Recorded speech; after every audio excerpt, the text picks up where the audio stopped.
It's a dark night of 1972 in Curitiba, Brazil. While the entire city is still sleeping, a secret operation unfolds. Mayor Jamie Lerner, who is an architect and urban planner by heart and by education, and now turned into a politician, enters into the downtown of the city with bulldozers. And his target? The street that has the most traffic in the city. Shopkeepers having shops on the street start screaming furiously, "You're killing our business." But Lerner's team was not here to stop. And within 72 hours, they transformed the street from a traffic congested street to a pedestrian street with pavement and green pathways. The transformation of this street was so magical that the business of the shopkeepers now increased by 3 times. And the same shopkeepers are now asking for the expansion of this project. No traffic, no pollution. Just people, thousands of them, trying to shop and have fun. Curitiba had pulled off the greatest urban heist of the 20th century. But this was just the beginning. Curitiba, a city with no money and no time to invest, literally invented the blueprint of sustainable urban cities. And they had some of the most interesting features a city could ever have, like parks which were moved by sheep, and a bus transit system which was designed on napkins, and trash was exchanged for food. So watch the video till the end because this video will make you rethink everything you know about sustainable cities.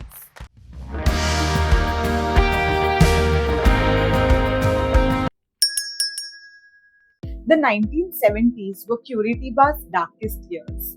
A city which was once known for its clean streets and pure air was now drowning in its own chaos. And this wasn't just a Brazilian story. People from all around the world were moving to Curitiba in desperation. Refugees were moving into Curitiba from their war-prone areas. Farmers from the northeastern part of Brazil were moving to Curitiba to escape droughts, and European families were moving to Curitiba to start a fresh start after World War II. People started coming to Curitiba from all over the world, from Syria, Italy, Japan. People from everywhere were just pouring into the city. The population of the city exploded so much that it went from 150,000 in 1950 to 1 million people by 1980. But the city was just not prepared for this. There were no jobs, slums were spreading across the city, and tension was high all over. The locals blamed the migrants for the chaos in the city, and newcomers blamed the city for broken promises. The streets became a pressure cooker. Traffic was all across the place, and rivers were swallowing slums. And trash, they were piled higher than buildings. But between the chaos, something unexpected was brewing. The migrants didn't just bring problems with them, they brought their own unique skill sets. Syrian traders brought the knowledge of turning waste into profits. Polish engineers showed the dream of futuristic buses, and Italian gardeners showed how green pathways could be designed. Curitiba's survival became dependent on this mixture of cultures brought by different people. But first, it needed a leader bold enough to unite them. And then enters Jamie Lerner, a 33-year-old young mayor who had a wild vision for the city. For him, the migrant crisis wasn't a curse, it was a blueprint for innovation. And his plan? To turn traffic into art, garbage into food, and slums into happy neighborhoods. In the year 1974, the city was facing a massive transportation crisis, but it had no money to build a subway or a metro system. And this gave birth to one of the most radical solutions in the history of transportation planning, the bus rapid transport system. A bus system which could mimic the subway but at a very minimal cost. The BRT system had some of the most innovative principles, such as dedicated bus lanes on the streets which were close to other traffic so that bus could move smoothly on these lanes. Tube stations with prepaid boarding and raised platforms for fast entry and exit into the buses. As you can see the image on the screen, when 30 cars are replaced by 30 motorcycles, it reduces a huge amount of traffic. But when 30 motorcycles are replaced with one single bus to transport 30 people, it reduces the traffic much more. The phase 1 of the BRT was launched in Curitiba in 1974, and it also had a one ticket system which allowed for multiple transfers on the same ticket. And by 1992, Curitiba's BRT system became a global benchmark. Cities like Bogota, Jakarta, they all started copying the BRT system from Curitiba. And today, globally, about 214 cities have the BRT system, which transports about 33 million people daily. And the model was smoothly functioned by a partnership between the government bodies as well as with the private sector. The private sector, they owned and operated the bus. And the public sector, like the urban planning department of Curitiba, they helped in designing the network of the bus system. Now, the BRT system had some core urban planning principles, such as the hierarchical transit, TOD zoning, and metropolitan governance. So, let's understand these three concepts. Now, to understand hierarchical transit, imagine your city's public transport to be like a video game with three levels. Level 1, the superfast level like the local train or the metro. Now this can carry lots of people at a long distance. Imagine your entire college can be transported quickly from point A to point B. It saves time and avoids traffic jams. The next level is the middle level like the bus or the trams. Now this can carry a large number of people but not as much as level 1. And also it can travel to a long distance yet lesser than level 1. Now this connects you from the metro station or the railway station to the locality where your office or college is located. And the last level is something like auto rickshaw, share cab or just walk. And this finally takes you to the doorstep of your office or to your college gate. Now a transit-oriented zoning is such that any public transit node such as a railway station, bus stand or taxi stand is located within a radius of 800 meters to 1 kilometer. Now this creates ease of commute for people by public transport and hence there is no specific requirement of private vehicles. Now let's understand metropolitan governance. Now cities don't stop at borders.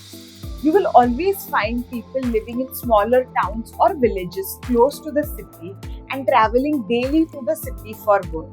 So in metropolitan governance, the transport system or the entire governance system of the city is planned in such a way that it also includes the smaller towns and villages near the city in its planning so that the city becomes an entire undivided cluster rather than small bits and pieces spread across. Now this essentially helps in having a continuous transport network beyond the city. Now these principles are the blueprint of modern cities. Hierarchical transit reduces travel time and avoids traffic, whereas TOD zoning helps in easy commute and transfer between different transport networks. And metropolitan governance, it converts fragmented cities into a uniform and sustainable cluster. And now coming back to Curitiba. So the BRT system was just the beginning. And with the reduced traffic problem, Curitiba now had a new crisis, deadly floods. And Lerner's team, they devised yet another innovative solution. They transformed flood zones into parks. And here's the twist. These parks were moved by sheets and funded by skyscrapers. So how did Lerner turn this flood liability into an asset? With the rapid urbanization, floods in Curitiba were worsening day by day, and poor drainage system in the slums, or as they call favelas in Brazil, caused the rivers to overflow and displace thousands of people. And conventional solutions like concrete canals were too expensive for the city to afford. And so Jamie Lerner's team proposed a radical fix, weaponizing parks against floods. But how did they do that? So first, they purchased land in flood-prone areas, majorly in the favelas, and relocated residents to safer housing. Next, artificial lakes and parks were designed in these areas to reduce the water runoff and cause floods. But again, the city couldn't afford machinery and labor to maintain these parks. So they had yet another innovative solution. They brought in sheep to move the grass in the parks. And these sheep also provided fertilizer to the soil. And by 1990, Curitiba had built 28 parks. Now, this also reduced the flood damage caused for the city by 80%. And moreover, the green spaces in the city jumped from 0.5 meters per person to 52 meters square per person. And this was much more than any other city in the world. But here's the twist. Lerner linked flood management to urban planning. Now, to avoid urban sprawl, builders were not given permission to build high-rise buildings in the flood-prone area, and at the same time, they could build the high-rise buildings only near the bus line and only if they provided funding for building the park. Now, this was controversial, yet a very effective trade-off for funding the parks, avoid flood damage, as well as to accommodate people near the transit route. But hey, while Curitiba had already solved two of its major problems like transport and flooding, Curitiba now had a third major problem to solve, that was of garbage and trash. Now, the slums or the favelas in the city did not have a waste disposal system. So people started dumping their waste into the river, which started poisoning the river water. And yet again, Lerner's team devised a bizarre solution. Give residents food if they brought recyclables, turning garbage into currency.